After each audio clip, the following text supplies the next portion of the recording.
समृद्धी महामार्गावर घडलेल्या एका भीषण अपघाताने संपूर्ण महाराष्ट्र हादरला आहे। वर्धा जिल्ह्यातील कापड व्यापारी राजेश टिपले, त्यांची पत्नी, मुलगी आणि कार चालकासह एकूण 6 जणांचा या अपघातामध्ये मृत्यू झाला। घरापासून अवघ्या 40 किलोमीटर अंतरावरती असतानाच काळाने त्यांच्यावरती झडप घातली। पण हा अपघात नेमका कसा घडला, सविस्तर जाणून घेऊयात या व्हिडिओच्या माध्यमातून। ही घटना 20 जुलै रोजी पहाटे सुमारे 3 वाजण्याच्या सुमारास वर्धा जिल्ह्यातील विरुळ जवळ समृद्धी महामार्गावर घडली। यापूर्वी इथेनॉलचा टँकर उलटल्यामुळे महामार्गावरील एक लेन वाहतुकीसाठी बंद करण्यात आली होती। त्यामुळे सर्व वाहतूक एकाच लेन मधून सुरू होती आणि वाहनांचा वेग देखील कमी झाला होता। याच दरम्यान सुमारे 60 किमी प्रति तास वेगाने जाणाऱ्या कारला मागून भरधाव ट्रकने जोरदार धडक दिली।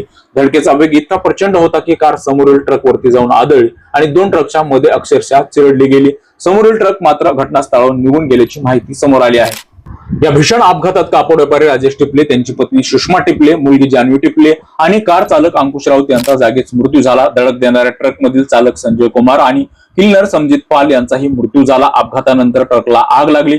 अग्निशामक दलाने तातडीने घटनास्थळी पोहोचून आग आटोक्यामध्ये आणली। त्यानंतर पोलिसांनी बचाव कार्य आणि वाहतूक सुरळीत करण्याचे काम केले। या घटनेतील सर्वात हृदयद्रावक बाब म्हणजे राजेश टिपले यांना 2 जुळ्या मुली आहेत। मोठी मुलगी तन्वी पुण्यामध्ये MBBS चं शिक्षण घेत आहे। तिला पुण्यात सोडण्यासाठी आणि तिच्या पुढील वर्षाच्या प्रवेशाची प्रक्रिया पूर्ण करण्यासाठी संपूर्ण कुटुंब पुण्याला गेले होते। तन्वीला पुण्यात सोडल्यानंतर टिपले कुटुंबीय परतीच्या प्रवासाला निघाले होते। तब्बल 573 किलोमीटरचा प्रवास पूर्ण करून ते आपल्या घरापासून अवघ्या 40 किलोमीटर अंतरावरती आले होते। मात्र नियतीने काही वेगळंच मंजूर केलेलं होतं। विरुळ जवळ झालेल्या भीषण अपघातात 3 सदस्यांचा मृत्यू झाला। तपासणीमध्ये पोलिसांनी प्राथमिक माहिती समोर आणलेली आहे।